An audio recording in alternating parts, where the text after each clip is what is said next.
This channel does not promote any violent, harmful, or illegal activities. All content provided by this channel is meant for an education purpose only. প্রাক্তন advocate general Jayanta মিত্র তিনি কি বলেছেন শোনাবো। আমার মনে পড়ছে না কোন জজ সাহেব রিটায়ার করেছেন বা রিজাইন করেছেন, রিটায়ার না রিজাইন করেছেন। উনি যদি জজ হিসেবে যদি পলিটিক্যাল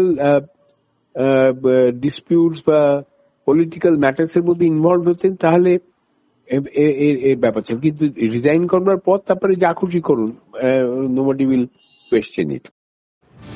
যাবো শ্রাবন্তীর কাছে। শ্রাবন্তী, যে কথা তুমি বলছিলে, যে কথা নিয়ে আলোচনা হচ্ছে, কোথাও গিয়ে কি সমালোচনা বা কটাক্ষের জেরে ইস্তফা, এমন প্রশ্ন কিন্তু বিভিন্ন মহল থেকে উঠছে। কারণ আমরা দেখেছিলাম জাস্টিস গাঙ্গুলির বিভিন্ন নির্দেশ, বিভিন্ন রায়, সেটাকে নিয়ে একটি রাজনৈতিক দল কখনো একেবারে নাম করে সরাসরি, কখনো পরোক্ষভাবে সমালোচনা করেছিল। শ্রাবন্তী, এবং তার গোটা যে স্টাইল যদি তুমি দেখো, এই ধরনের স্টাইল এবং সর্বোপরি সবশেষেরটা যদি আমরা কথা বলি, বিচারপতি সৌমেন সেনের সঙ্গেও তিনি বিতর্কে জড়িয়েছিলেন এবং সুপ্রিম কোর্ট নিজে আসরে নেমে সেই বিষয়গুলি সমাধান করতে শুরু করেছিল। এমন প্রশ্ন হলো যে সত্যি তিনি এগুলোর বশবর্তী হয়ে তিনি এটা করলেন কিনা, এই প্রশ্নটা থাকবে। তবে বিষয় যাই হোক না কেন, যেরকম ভাবে এর আগে আমরা দেখেছি যে বিচারপতিরা কোনো মন্তব্য করলে সাম্প্রতিককালে কিন্তু রাজনৈতিক মহল থেকেও তাদের বিরুদ্ধে মন্তব্য করতে শোনা যায়, যেটা কিন্তু আগে সেই অর্থে সামনে এরকম ভাবে হতো না। ফলে যদি যেহেতু দুটো বিষয় খুব উল্লেখযোগ্য যে তিনি হঠাৎ করে কেন পদত্যাগ করছেন, কারণ অগাস্টেই তার রিটায়ারমেন্ট ছিল, আর লোকসভা নির্বাচনের আগে তিনি পদত্যাগ করছেন, তাহলে কি তিনি সময়টা নিয়েই আলোচনাটা অনেকে করছেন। কারণ অগস্টে তিনি এমনি অবসর গ্রহণ করতেন, কিন্তু হঠাৎ করে 3-4 মাস আগে কেন, এই সময়টা কেন? একেবারেই। এবং সেক্ষেত্রে যদি তিনি সত্যি এই সময়টার উপরেই নির্ভর করে দাঁড়ান, তাহলে এই প্রশ্নটা উঠবে যে এই ধরনের মন্তব্যগুলো, কারণ যারা রাজনৈতিক দলের নেতা আছে তারা কিন্তু এই বিষয়টাকে ইউএসপি করতে পারে, এই বিষয়টাকে সামনে নিয়ে আসতে পারে, যে তাহলে কি এজেন্ডা ভিত্তিক এই কাজগুলো হতো, তিনি কি কোথাও গিয়ে টার্গেট করে ফেলেছিলেন, তার জন্যই কি এই ধরনের মন্তব্য করতেন, এই ধরনের বিষয়গুলো কিন্তু বিতর্কটা তিনি এড়াতে পারবেন না। তবে বিষয় যাই হোক, অভিজিৎ গঙ্গোপাধ্যায় তিনি কলকাতা হাইকোর্টে সবসময় একটা নাম থেকে যাবেন।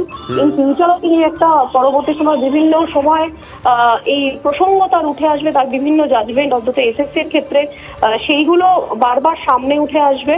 একই সঙ্গে আদতে এই চাকরি প্রার্থীরা তারাও একটা প্রশ্ন তুলবে যে কোথাও গিয়ে কিন্তু সমাধান সেই অর্থে হয়নি, কারণ এখনো পর্যন্ত চাকরি পাননি। নো ডাউট এটা একটা বড় ব্যাপার যে প্রাক্তন শিক্ষামন্ত্রী তিনি ধরা পড়েছেন, একই সঙ্গে একটা লার্জার স্ক্যাম রাজ্য জুড়ে যেটা চলছিল সেটা ধরা পড়েছে।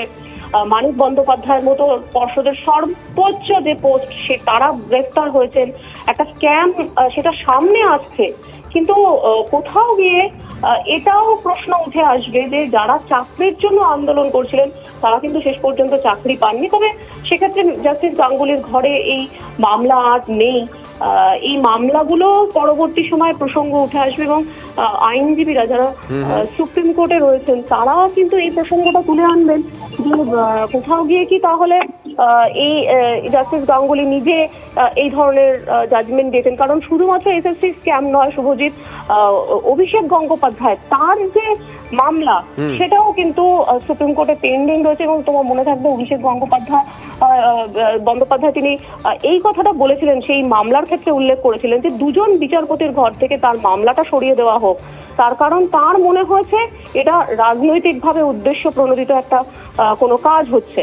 ফলে এই বিষয়টা আরো বেশি সামনে সেই সমস্ত আইনজীবীরা আনবেন এবং ভবিষ্যতেও যখন এই ধরনের কোনো মামলা হবে তখন এই বিষয়টা কিন্তু বারবার একটা উদাহরণ হিসেবে খাড়া হয়ে যাবে যে বিচারপতি বলেছেন, বিচারপতি অবশ্যই কাজ করেছেন, কিন্তু তিনি কোন এজেন্ডায় করছেন বা কেন বলছেন সেটাও খতিয়ে দেখা হোক। অর্থাৎ যারা মামলাকারী ছিলেন তারা অনেকটা এক্ষেত্রে জোর পেয়ে যাবেন, এরকমটা মনে করা হচ্ছে। সঙ্গে থাকো শ্রাবন্তী। বড় খবর এই মুহূর্তে, আচমকাই পদত্যাগের সিদ্ধান্ত নিয়েছেন বিচারপতি অভিজিৎ গঙ্গোপাধ্যায়। মঙ্গলবার পদত্যাগ করবেন বিচারপতি অভিজিৎ গঙ্গোপাধ্যায়। কলকাতা হাইকোর্টের প্রধান বিচারপতির কাছে পদত্যাগপত্র পাঠাবেন তিনি। রাষ্ট্রপতি দেশের প্রধান বিচারপতিকেও পদত্যাগপত্র পাঠাবেন, যেমনটা জানা গেছে সূত্র মারফত। চাকরি প্রার্থী যারা টিচার্স ডে সেলিব্রেট করেছিলেন ধর্মতলা ধনাতলায়, অভিজিৎ গঙ্গোপাধ্যায় জাস্টিস, তাকে শিক্ষকের আসনে বসিয়েছিলেন চাকরি প্রার্থী যারা জাস্টিস গঙ্গোপাধ্যায়ের বাড়ির সামনে গেছিলেন, তাদের হাতে লেখা ছিল ভগবান দর্শনে এসেছি। তাদের প্রতিক্রিয়ার দিকে নজর থাকবে, ফিরছি একটা ব্রেকের পর।